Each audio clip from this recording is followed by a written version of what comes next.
নবম শ্রেণীর প্রিয় শিক্ষার্থী বন্ধুরা, ম্যাথ অ্যান্ড ইংলিশ স্কুল পরিবারে বরাবরের মতো স্বাগত জানাচ্ছি। আমি মোহাম্মদ আমিনুর রহমান। লগারিদমের ধারণা ও প্রয়োগ এই অভিজ্ঞতার তৃতীয় পর্বে আজকে আমরা সমাধান করব 61 পৃষ্ঠা জোড়াই কাজ ছক 3.2 এর খালি ঘরগুলো আমরা আজকে পূরণ করব।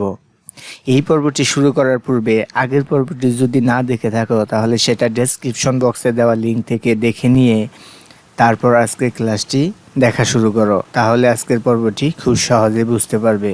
আজকের ক্লাসটি করার জন্য খাতা, কলম এবং একটি স্কেল সামনে নিয়ে তোমাকে বসতে হবে। কথা না বাড়িয়ে চলো শুরু করি। জোড়াই কাজ জোড়ায় জোড়া করতে হবে, মানে দুজন করে বিভক্ত হয়ে হয়ে এই কাজটি স্কুলে করতে হবে। দেখো এখানে কি বলছে, সূচকীয় সমতা ও লগ এর সম্পর্ককে নিচের ছকের মাধ্যমে দেখানো হলো। খালি ঘরগুলো পূরণ করো।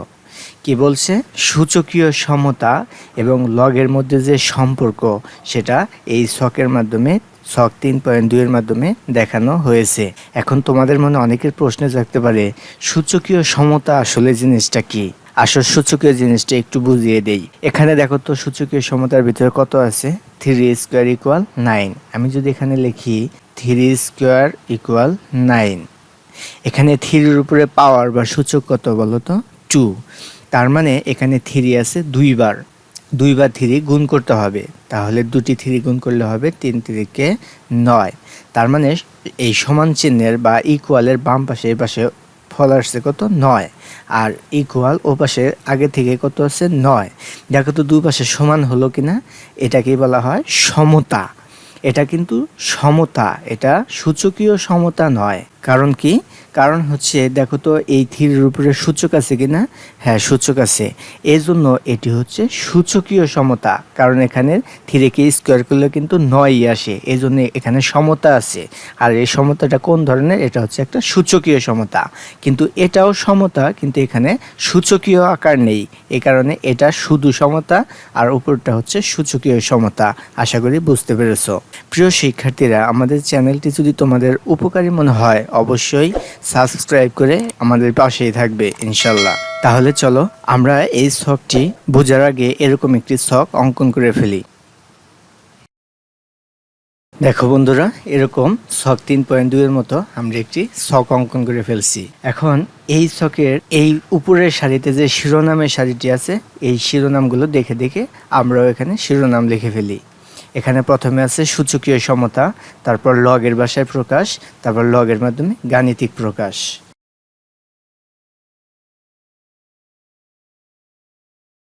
এখানে বুঝে নিও, এখানে হচ্ছে সূচকীয় সমতা, লগের ভাষায় প্রকাশ, আর একটা হচ্ছে লগের মাধ্যমে গাণিতিক প্রকাশ। এই কলামটা পুরোপুরি দেখো, এখানে সবগুলো হচ্ছে সূচকীয় সমতা। এই সূচকীয় সমতা থেকে আমাদেরকে এই কলামে লগে কনভার্ট হতে হবে। আমরা কিন্তু গত পর্বে দেখিয়েছি, আজকের পর্বে আমরা দেখিয়ে দেব যে কিভাবে সূচকীয় সমতা থেকে লগের রূপান্তরিত করতে হয়। এরপরে এই মাঝখানের কলামে লগের ভাষায় কিভাবে প্রকাশ করতে হয় সেটা দেখতে হবে। চলো এখন আমি এই সারিটি তোমাদেরকে প্রথমে বুঝিয়ে দেই ভালোভাবে, তাহলে পরের সারিগুলো তোমরা একে একে করতে পারবে, আর আমিও এখনই করে দেব। এখানে প্রথমে সূচকীয় সমতার গড়ে লিখছে হচ্ছে 3 স্কোয়ার ইকুয়াল 9। আমি যদি এখানে একটু লিখি, রাফ করি, 3 স্কোয়ার ইকুয়াল 9। এই সূচকীয় সমতাটাকে যদি আমরা লগে রূপান্তর করি তাহলে কেমন হয়? এখানে আমরা জানি সূচকের যেটা ভিত্তি, লগেরও সেটা ভিত্তি। তাহলে একটি লগ নিলাম, লগ সূচকের ভিত্তি কত, 3। তাহলে লগের ভিত্তির পজিশন হচ্ছে এটা, এখানে লিখলাম 3। আর সূচকের যেটা সূচক বা পাওয়ার, সেটাকে লগের ভ্যালু বানাইতে হয়, আর লগের ভ্যালু সমান চিহ্ন দিয়ে ওই পাশে লিখতে হয়। তাহলে সমান চিহ্ন আমি চাইলে এ পাশেও দিতে পারি, সমান চিহ্ন আমি চাইলে এ পাশেও দিতে পারি। আমি আজকে এই পাশে দিই সমান চিহ্ন, তাহলে সূচকের যেটা সূচক বা পাওয়ার সেটাকে সমান চিহ্নের এই পাশে লিখলাম। আর বাকি রইল সূচকের ভ্যালু কত, 9, এটাকে লিখতে হয় লগের আর্গুমেন্টে। এখানে করে দিলাম লগের আর্গুমেন্ট। অথবা তুমি যদি চাও যে উল্টা সমান চিহ্ন লিখবা তাও হবে। যদি উল্টা করে দেখাই তাহলে আমরা জানি সূচকের যেটা ভিত্তি, লগেরও সেটা ভিত্তি, ভিত্তি কত 3। আর সূচকের যেটা সূচক বা পাওয়ার সেটা হচ্ছে লগের ভ্যালু, আর সূচকের যেটা হচ্ছে ভ্যালু লগের সেটা হচ্ছে আর্গুমেন্ট। তুমি চাইলে এভাবেও করতে পারো, আর তুমি যদি চাও যে এভাবে করবা তাও হবে। তবে তোমাদের বইয়ে এই যে এই কলামটা দেখো, লগের মাধ্যমে গাণিতিকভাবে প্রকাশ, এটা হচ্ছে লগের মাধ্যমে গাণিতিকভাবে প্রকাশ। এইভাবে এই যে ভ্যালুটা কিন্তু শুরুতে দিছে, মানে এইরকমভাবে করলাম। তুমি চাইলে এভাবেও করতে পারো, সমস্যা নাই। তবে বইয়ে যেহেতু এভাবে দিছে আমরা এইভাবেই করব। এখন এটা হচ্ছে গাণিতিকভাবে প্রকাশ, লগের মাধ্যমে গাণিতিকভাবে প্রকাশ করলাম, এই যে এখানে করছে তারা। এখন আমরা লগের ভাষায় কিভাবে প্রকাশ করব সেটা দেখো। লগের ভাষায় এইটাকে এই লগের ভাষায় যদি প্রকাশ করি এভাবে বলতে হবে সূচক টু হলো এই যে এখানে দেখো এটা সূচক, এই যে সূচকের অবস্থানে আছে, পাওয়ার অবস্থানে আছে, এই জন্য এইটা দিয়ে শুরু করতে হবে। বলতে হবে সূচক 2 হলো 9-এর, এই যে সূচক 2 হলো 9-এর 3 ভিত্তিক লগ, এভাবে বলতে হবে। সূচক 2 হলো 9-এর 3 ভিত্তিক লগ। অথবা তুমি যদি এটাতে বলো তাহলে এভাবে বলতে হবে সূচক 2 হলো 9-এর 3 ভিত্তিক লগ। এই যে দেখো এখানে তাই লিখছে সূচক 2 হলো 9-এর 3 ভিত্তিক লগ, এই যে সূচক 2 হলো 9-এর 3 ভিত্তিক লগ। মূলত এটা দিকে লেখা হয়েছে যে সূচক 2 হলো 9-এর 3 ভিত্তিক লগ। তাহলে আমরা এখানে লিখে ফেলি 3 স্কোয়ার ইকুয়াল 9। আমরা লিখবো হচ্ছে সূচক, প্রথমে এই ঘরেটা লিখলে সুবিধা পাবা, দ্রুত বুঝতে পারবা। তাহলে এখানে যদি লিখি 2 ইকুয়াল লগ 3 ভিত্তিক 9। সূচক 2 হলো 9-এর 3 ভিত্তিক লগ। 2 হলো 9-এর 3 ভিত্তিক লগ। একটু বুঝে নিও তোমরা। এবার আসো দ্বিতীয় সারিতে সূচকীয় সমতা হচ্ছে 2 কিউব ইকুয়াল 8। আমরা যদি লিখি এখানে 2 কিউব ইকুয়াল 8, এটা প্রথমে আমরা লগের রূপান্তর করে দেখাই। আমরা জানি সূচকের যেটা ভিত্তি লগেরও সেটা ভিত্তি 2, আর সূচকের যেটা সূচক বা পাওয়ার সেটা হচ্ছে লগের ভ্যালু, কত লিখবো এখানে 3। আর সূচকের যেটা ভ্যালু লগের সেটা আর্গুমেন্ট, এটাকে বলা হয় আর্গুমেন্ট, এটাকে বলা হয় ভিত্তি, আর এটাকে বলা হয় লগের ভ্যালু। আর সূচকের ক্ষেত্রে এটা হচ্ছে সূচকের ভিত্তি, এটা হচ্ছে সূচকের সূচক বা পাওয়ার, আর এটা হচ্ছে সূচকের ভ্যালু।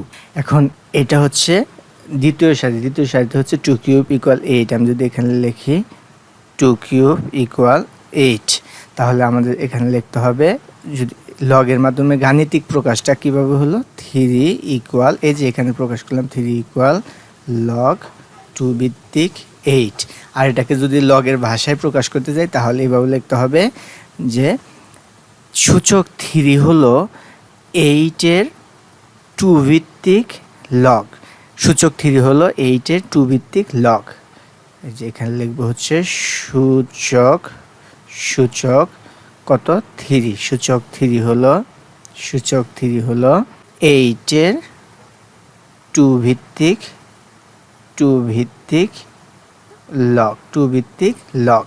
এবার 3 নাম্বার সারিতে কত আছে? সূচকীয় সমতা হচ্ছে এরকম যে 7 টু দি পাওয়ার হাফ মানে কি 1/2-কে হাফ বলা হয়। 7 to the power half equal কত আছে √7। তাহলে এটাকে আমরা লগের মাধ্যমে গাণিতিকভাবে প্রকাশ করি। লগের মাধ্যমে গাণিতিক প্রকাশ কেমন হবে? সূচকের যেটা ভিত্তি লগেরও সেটা হবে ভিত্তি, একটা লগ নেবা, ভিত্তি কত 7, এখানে 7 ভিত্তি। সূচকের যেটা সূচক বা পাওয়ার লগের সেটা ভ্যালুটা আমরা লিখলাম এই পাশে কত হাফ, এটা এই দিকে একটু খেয়াল রেখো হাফ। আর সূচকের যেটা ভ্যালু লগের সেটা আর্গুমেন্ট ভ্যালু কত √7, আর্গুমেন্ট হয়ে যাবে √7। তাহলে এখানে সূচকের সমতা হচ্ছে √7 to the power half equal √7। তাহলে এখানে আমরা লগের মাধ্যমে গাণিতিক প্রকাশ কত পেলাম? হাফ ইকুয়াল লগ 7 ভিত্তিক √7। আর এটাকে আমরা তাহলে লগের ভাষায় প্রকাশ কিভাবে করব? এখানে বলতে হবে হচ্ছে সূচক হাফ হলো √7 এর 7 ভিত্তিক লগ। সূচক হাফ হলো √7 এর 7 ভিত্তিক লগ, এভাবে বলতে হবে। তাহলে সূচক সূচক হাফ হলো √7 ভিত্তিক লগ। আমি নিচে লিখে দিলাম লগটা। এবার আসো চতুর্থ কলাম, চতুর্থ সারিতে কি আছে তার আগে আমি একটু এখানে মুছে দেই। দেখো চতুর্থ সারিতে আছে সূচকীয় সমতা 2⁻⁻6 = 1/64। তাহলে আমরা এখানে একটু যদি লিখে ফেলি 2⁻⁻6 = 1/64। এটাকে প্রথমে আমরা লগারিদমে রূপান্তর করব। আমরা জানি সূচকের যেটা ভিত্তি, লগের রেশিওটা ভিত্তি। প্রথমে একটি লগ নিলাম, বলতো এখানে সূচকের ভিত্তি কত? সূচকের ভিত্তি হচ্ছে 2, তাহলে লগেরও ভিত্তি হবে 2। আর সূচকের যেটা সূচক বা পাওয়ার সেটা হবে লগের ভ্যালু। আমরা এই পাশে লিখলাম লগের ভ্যালু কত? -6। আর সূচকের যেটা ভ্যালু বা মানে মান, সূচকের সেটা আর্গুমেন্ট, মানে এখানে আর্গুমেন্ট লিখতে হয়। তাহলে 1/64।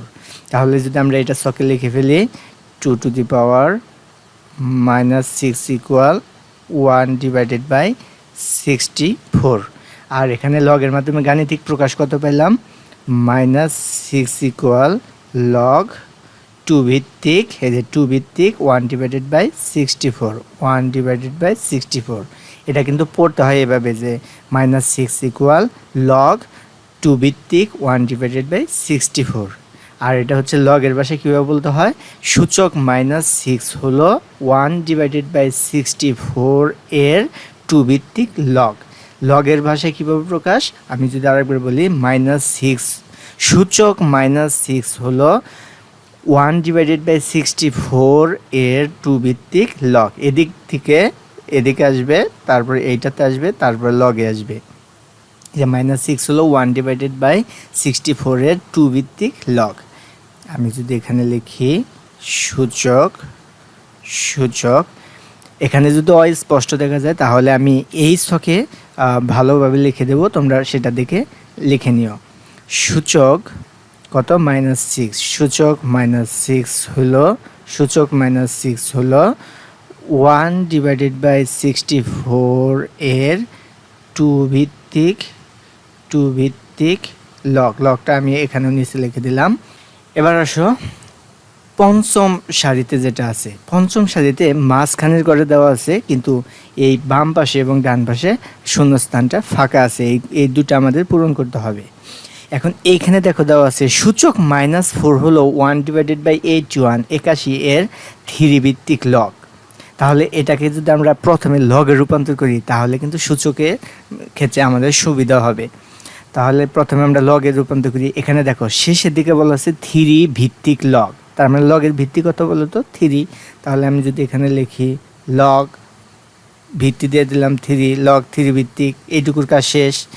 এবার হচ্ছে সূচক -4। সূচক -4 আমরা জানি সূচক -4 যেটা থাকে, এই যে সূচক -4 এর আগে যে লিখলাম সূচক -6, এটা কই থাকে বলো তো? এটা পাওয়ারের জায়গায় থাকে, এই যে পাওয়ারের জায়গায় থাকে। এরপরে দেখো হচ্ছে 1/81 এর, তারপরে লাইনটা কি? 1/81 এর। এই যে দেখো, এই যে 1/60 এর বলছিলাম, এটা তাহলে কোথায় যাব? এটা যাবে হচ্ছে এই লগের আর্গুমেন্টে যাবে। কত? 1/81 বা 81। আর সূচক -4 হলো, এটা কোন পাশে যায় বলো তো? এই যে সূচক -6 হলো, এটা হচ্ছে এই লগারিদমের ভ্যালু, তার মানে এটা আসবে হচ্ছে এই পাশে। কত? -4। এখানে হবে -4, এদিকে লিখতে হবে।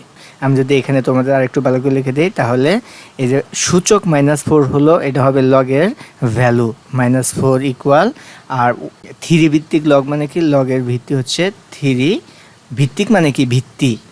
আর এখানে 1/81 এর বলতে কি বোঝায়? এটা হচ্ছে লগের আর্গুমেন্ট, এটা হচ্ছে লগের আর্গুমেন্ট। তাহলে এখানে হবে এই লগের মাধ্যমে গাণিতিক প্রকাশ, এইটাই হবে। তাহলে আমরা যদি লিখে ফেলি, এখানে কত দেওয়া আছে? প্রথমে দেওয়া আছে হচ্ছে সূচক -4 হলো 1/81 এর কত 3 ভিত্তিক লগ, একটু নিচে লিখে দিলাম। আর এটা আমরা পেলাম হচ্ছে -4 ইকুয়াল লগ 3/1 কত 81। তাহলে এইটা আবার আমরা এখন সূচকে কনভার্ট হব। এর আগে কিন্তু সূচক থেকে লগারিদমে কনভার্ট হয়েছিলাম। এখন আমরা লগে থেকে সূচকে কনভার্ট করব। কিভাবে সেটা আমরা জানি, সূচকে যেটা ভিত্তি লগেরও সেটা ভিত্তি। তাহলে আমরা কথাটা উল্টাও বলতে পারি, লগের যেটা ভিত্তি সূচকেরও সেটা ভিত্তি। বলো তো এখানে লগের ভিত্তি কত 3, এখানে হচ্ছে লগের ভিত্তি 3। আর লগের যেটা আর্গুমেন্ট, এই যে দেখো সূচকের যেটা ভ্যালু লগের সেটা আর্গুমেন্ট, কথাটা এখানে উল্টা বলতে পারি, লগের যেটা আর্গুমেন্ট সূচকের সেটা ভ্যালু।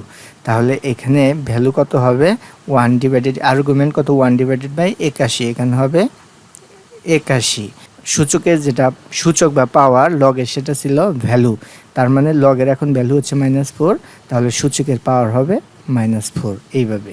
তাহলে এটা যদি আমরা এখানে লিখি 3⁻⁻4 ইকুয়াল 1/81, এভাবে তোমাদেরকে ছকটি পূরণ করতে হবে। আমি স্পষ্ট যাতে বোঝা যায় এই জন্য এই ছকটি বড় করে এটার ভিতরে পূরণ করে দিচ্ছি, সেটা দেখে দেখে তোমরা লিখে নিও। এই ছিল আজকে জোড়ার কাজের সমাধান। আর এখানে তাদের কিন্তু একটি সারি বেশি হয়ে গেছিল, তোমাদের কিছু করতে হবে না। আশা করি আজকে জোড়ার কাজটি ভালোভাবে বুঝতে পেরেছো। আজকের ভিডিওটি কেমন লাগলো লাইক কমেন্ট করে অবশ্যই জানিয়ে দিবে। আর যদি আমাদের চ্যানেলে নতুন হয়ে থাকো তাহলে অবশ্যই চ্যানেলটি সাবস্ক্রাইব করে দিবে। আজকের মতো এই পর্যন্তই, খোদা হাফেজ।